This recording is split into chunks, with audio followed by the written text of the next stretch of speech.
Hello and welcome to the Greatest Games podcast brought to you by 816 Basketball. I'm one of your hosts, Brian Rosefield, and I'm joined by my co-host, Chris de Blasio. Thank you, Brian, as always, for welcoming me in. The Greatest Games podcast is a chance for us to catch up with basketball coaches from around the country, the world, the universe, the galaxy, and have them tell us about the greatest games they were a part of as a coach. As always, we don't put limits on what they want to talk about. It could be their time as an assistant coach, a head coach, a loss, a win, a championship game, a CYO basketball game, whatever they want to talk about. Just what they consider to be their greatest game.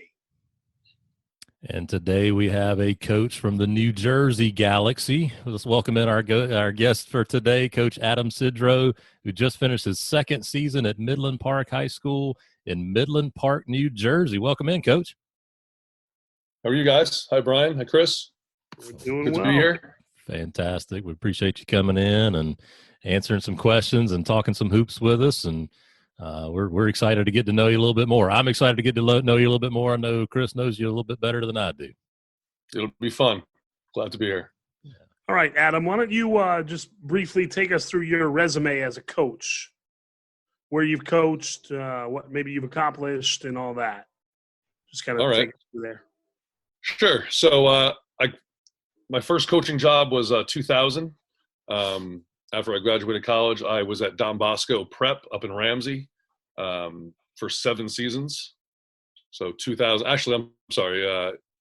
through 2006. So what is that, six years at Don Bosco as the assistant coach. After that, I took over Dumont High School as the head coach at Dumont High School, which is a Group 2 high school in Bergen County. I was there for 7 seasons as the head coach there. Had 2 boys come along. I then took the assistant coach job for 3 years at Westwood High School.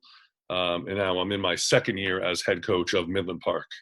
So I guess I've been, it's my 20th season in the high school, coach or assistant coach, head coach or assistant coach. And he apparently follows the de Blasio family around because Keith de Blasio lives in Midland Park. That's right. With his wife and 2 daughters. He teaches at Westwood High School. That's right. And my sister lives in Dumont, New Jersey. There you go. Or are they following me around? I think I was there prior. When did she move into Dumont? You were there before she moved into Dumont. And I didn't mention this. I'm from Dumont, so I graduated from Dumont High School. So I went back and coached my alma mater. Oh, okay. I'm a Dumont graduate, so it was fun to go back and be the head coach. I had a friend that wouldn't look at houses in Dumont simply because he didn't want his kids to grow up at a high school where the colors were brown and orange. Listen, I'd send my kids to Pascack Hills any day of the week. Well, that's a different brown and orange. Same colors. All right. So I just finished up my 20th season coaching high school basketball. That's fantastic. You've had quite a journey there. I tell you what, starting out at Don Bosco as an assistant, that had to be quite a journey, and then being in it for 20 years, we'll learn more about it as we go along here. So, Chris, you got some. You want to start with some Q&A here? Yeah, we'll start with a question. Have you ever broken a whiteboard or a clipboard during a game or at halftime? Oh, I mean, plenty. I always carry around 2 to 3 in my backpack. I've calmed down tremendously. I'm in my 40s now. I can't act like I was in my mid-20s anymore. So, but yes, absolutely. Is there a good story of breaking one? No, like it might have been even before I got to write on it. As the kids were walking over, I might have broken one over my knee, which was problematic, drawing up a play going into our last possession. But again, I carry around 2 or 3 in my backpack, so I just pulled one out and I was good to go. Frustration got the best of me. I'm glad you told me that, because I was going to ask you the form, if it was like a Bo Jackson breaking it over the knee, or like just a clear, like almost Bobby Knight chair throw across the gym type thing. I mean, the possibilities really are endless with a whiteboard. They are. It was over the knee. It was over the knee. 2 hands on either side. clear over the knee, broken down. Well, I like that he has extra, Brian, as we know a great man that we used to work with would always say it's better to have it and not need it than need it and not have it. That's right. That's right. Words of wisdom there. Early nester. Was that an early nester thing, or was that more of a Billy Old It was thing? adopted by Billy Old. Okay. Oh, good deal. All right. Well, let's stay in that same vein here, Coach. So, your first technical foul as a coach. Do you remember your first technical foul, and do you have a story about that one? No, I mean, I don't pick up many of them. I would say again, if you just want to go about head coaching, so what, 9 years as a head coach so far? I think I've only gotten 2 or 3 in my. I am pretty calm on the sideline. I feel like my players, can pick up my frustration, so I've learned to temper that a little bit. So I'm pretty calm. I mean, again, I got one this year actually. I didn't say anything at all. It was more of a look. It was more of a look than I say, and I've never. Again, I don't get many of them, but I was very surprised for looking at him for a prolonged period of time. Mm-hmm. Intimidation, I was told. So. Wow. I'll be sure not to do that again in the future. Yeah, but yeah, no, I don't have a good story. I apologize. Oh no, that's all good. The intimidation story. That's excellent. Yeah. I want to look that up in the rule book. I stared too long. It was the way I was looking at him, is what he said. What I want to know is, and like my wife obviously will not be on the podcast when we're done recording. I want to know who the official was. Oh. Do not have to say his name publicly. I'll give you 3 guesses, and I'm sure you'll get it. I could probably get in the realm. Yeah. Yes. Was there a belief you had when you went in to be a head coach for the first time that you had to change or adjust, or something that you really thought you were going to do when you became a head coach? We're like, oh God, I can't do that. I have to do this a little bit differently. Absolutely. So think about this. So I spent my first 7 seasons at Don Bosco Prep, where we probably sent 2 to 3 Division I players every year.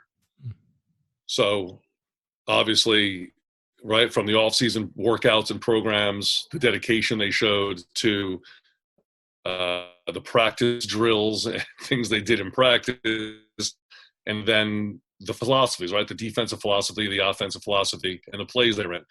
So once I took over Dumont, now Dumont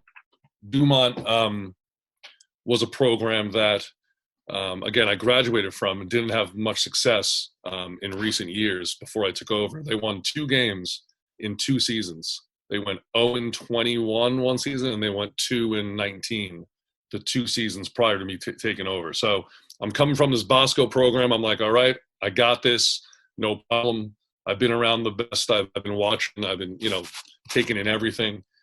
Needless to say, you still need some talent to run those plays that I was so accustomed to running for 7 years. So it wasn't a seamless transition from a Don Bosco Prep talent. Every player on the court, that's all they do, right? It's the only sport they play. Top of their game, to a Group 2 program struggling to dribble a ball up half court without turning it over, right? So things definitely had to, I had to figure things out on the fly. Absolutely, my first year. Yeah, I tell you what, I can really relate to that. My first job out of college as an undergrad, I've come off being a student manager at University of South Carolina, high Division I program, and went to coach private school girls in South Carolina. And as I've shared on this podcast before, it felt like I had all the answers, all the X's and O's. We're going to run this play and run this play. And it was, and these girls tried their tails off. They were fantastic, and I love them dearly. And they couldn't do the things that high level Division I male athletes could do. Shocker, and just to be able to have that learning curve was quite interesting too. So, so you landed at Don Bosco in 2000. Well, you forget how important it is to have a point guard. Mm-hmm. Go ahead. No, I was just saying, you take for granted, a point guard who's able to handle the ball, get you into an offense, and just think, you can run whatever play, whatever genius X's and O's plays you have.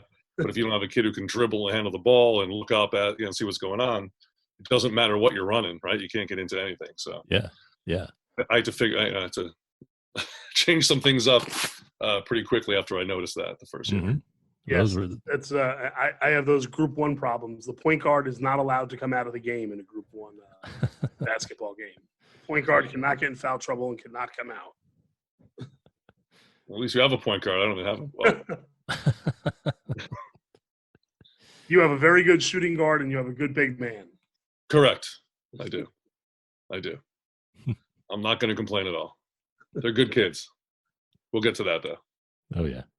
So, yeah, that's going to be my next question, Coach. So you get it to Don Bosco in 2000 and been in high school for 20 years. So what was your thought process getting into coaching? Like, what was there a point in time before 2000 you said, you know what, yes, I'm going to go be a high school coach. This is why I'm going to do it. Or what was your journey to becoming a high school coach?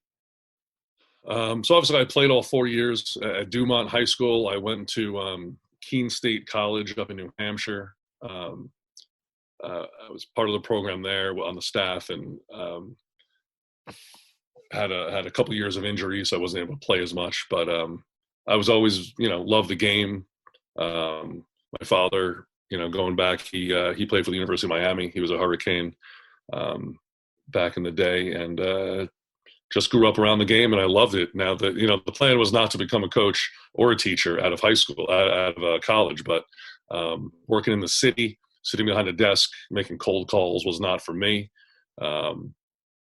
So I started working at De Blasio, remember Hoop Zone on Route 4? Yeah, absolutely. Mr. Danny Brown. So yeah, I ran his facility at Hoop Zone, which was a basketball complex on Route 4 that just opened up. Okay. He got me to come in and run the day-to-day operations there. Kevin DeVario, who is the head coach at Don Bosco Prep, he's still there, and he was there back in 2000.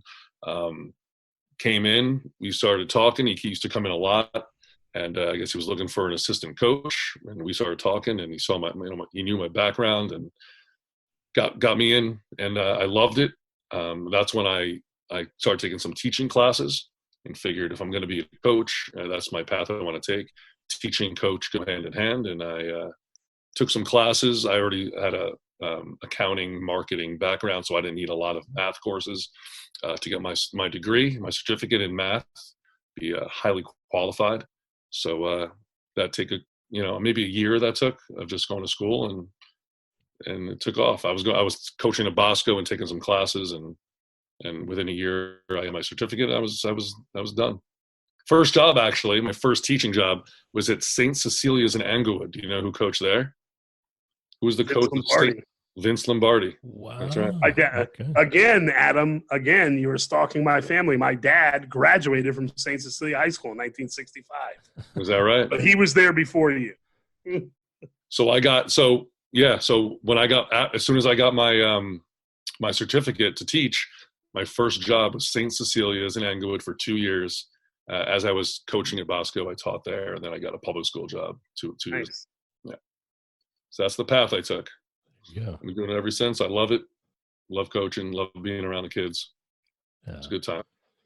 Well, I tell you what, you're telling my story again. Like I could not be cooped up behind a desk, and got to be on the go, and being able to be around sports, and for me and my journey too around basketball was a real hoot. And so, all right. So obviously the name of the podcast here is The Greatest Game. So come to the point in time where we'd love to hear about the greatest game that you've ever been a part of.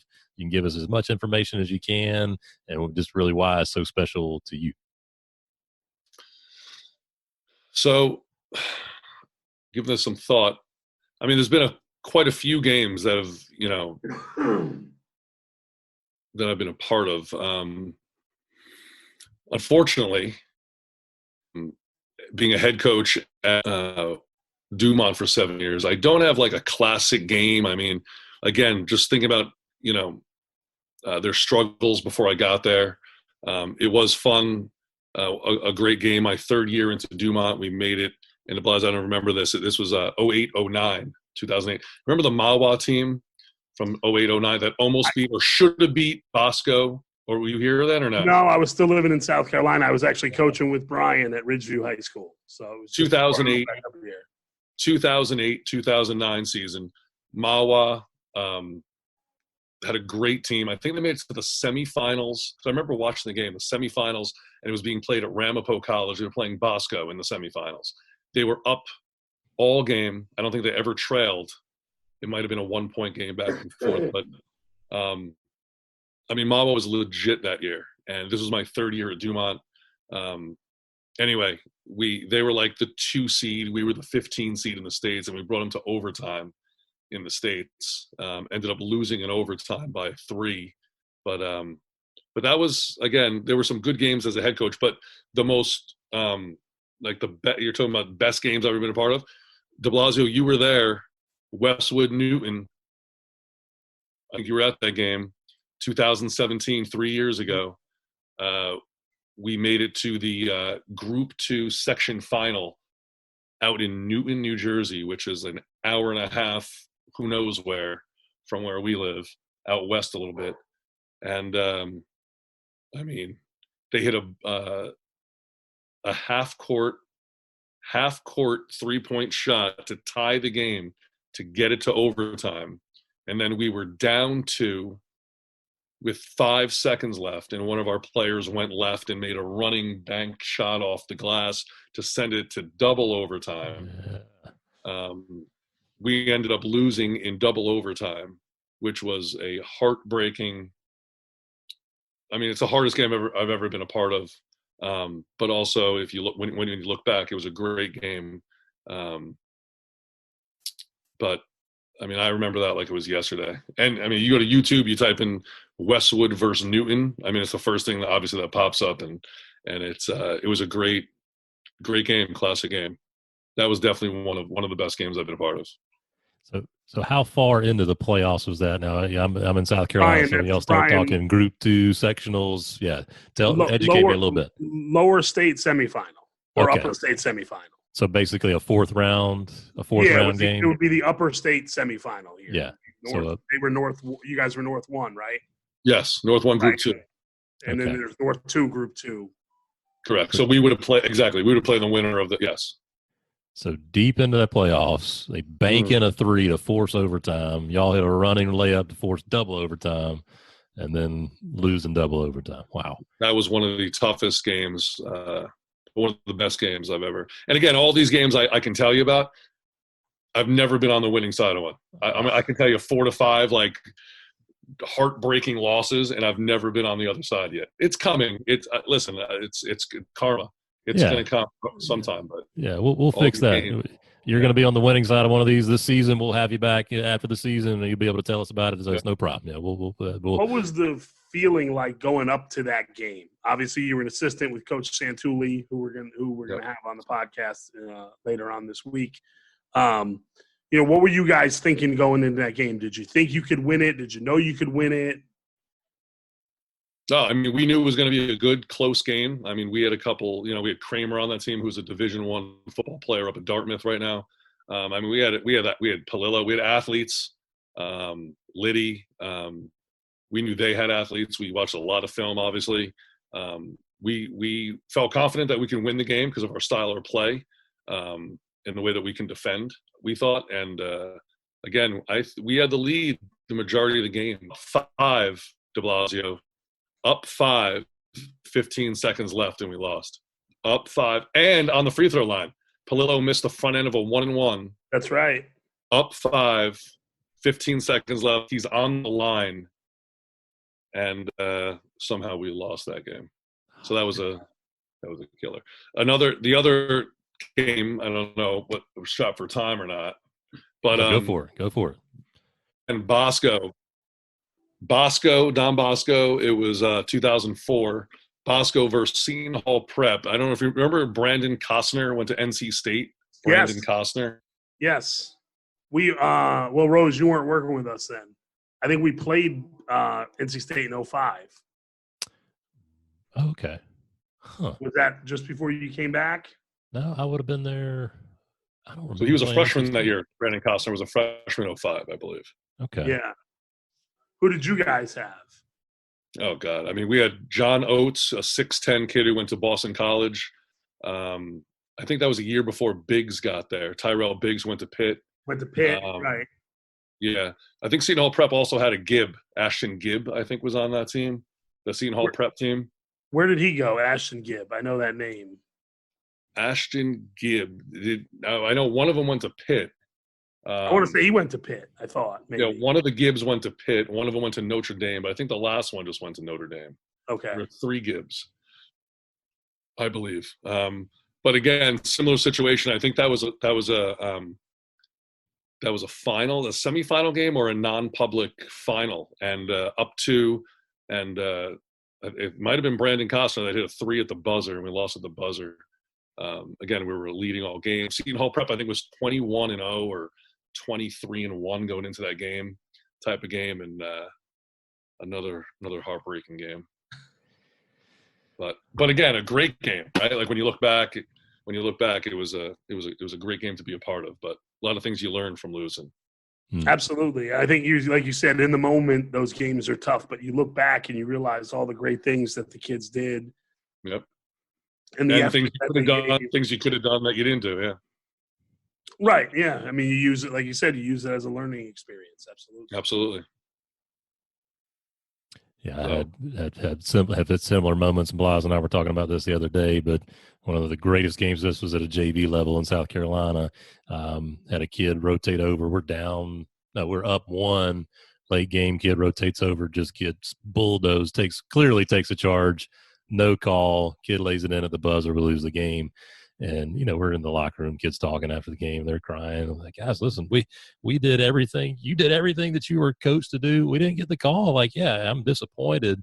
But, like, man, there's so many, as y'all are talking about, there's so many lessons to be learned from that. And we've been fortunate the last couple of years on the boys' side to win a couple of three state championships. And that's great. But the learning really is amplified and magnified after those losses. It really is. Absolutely. I mean, everything's on YouTube these days, right? So the last couple of years, you can look back and watch it. And obviously, Huddle. We have Huddle. You have Huddle down there as well. Oh yeah. So right, you watch the game and you're like, how do you not put anyone on the ball like with 5 seconds left? How do you not put anyone on the ball? Like what we think. Rick Pitino's been asking that for 30 years. How come he didn't put anyone on the damn ball? Oh my God! Because in the moment, you're right. You're thinking about everything else, but putting someone on the ball after a free throw. So, yeah, you learn. It's painful in the moment, but you learn. You have a kid down in so you're in Columbia's in University of South Carolina is in Columbia, correct? That's right. Yep. Isn't there a kid from Old Tapan that goes there? Justin Minaya. Right. He lives right next to. Yeah, he lives right next to me. He has been fantastic. He says he's battled some injuries during his time here, but I tell you what, he's been, and I'm not affiliated anyway, but just watching him, he's been real the heart and soul of what we've been able to do down here. And Coach Martin, thank the world of him and his staff. They do a great job, but Justin's come down here and really made his mark. And just, if you come to play for Frank Martin, you know you're going to be able to play your tail off, and he's got to be able to play his tail off, and he does that. He's been phenomenal. What year is he now? He's going to be he just finished his sophomore or junior year? I want to say he just finished his junior year, but I could be wrong on that. Details tend to elude me, as Blas could tell you. I'm not sure if it's sophomore or junior year either, Adam. I remember watching him play, at Old Tapan. And actually, when I was at Cresskill, he used to come over and play in these youth tournaments that Mike Dodo and I ran at the Cresskill Rec Center. He used to come over and he played AAU with a couple of our Cresskill kids one year when they were like in 8th grade. And, the dad was obviously the GM of the Mets for a long time and pro scout, and dad's a really good guy. And the kid's a hardworking kid. Absolutely. Mm-hmm. Yeah. Mm-hmm. Yeah, he's a good athlete. His father's back with the Mets in some capacity now, I think. He is, yeah. He was with the Padres. Now he's back with the Mets. All right, Coach, we like to wrap it up here with this final question. If I asked kids that played for you, what's the one thing Coach Sidrow says all the time? It could be something funny. It could be something instructional. What's the one thing that, those kids are sitting around talking about, oh, remember Coach Sidrow would always say blank.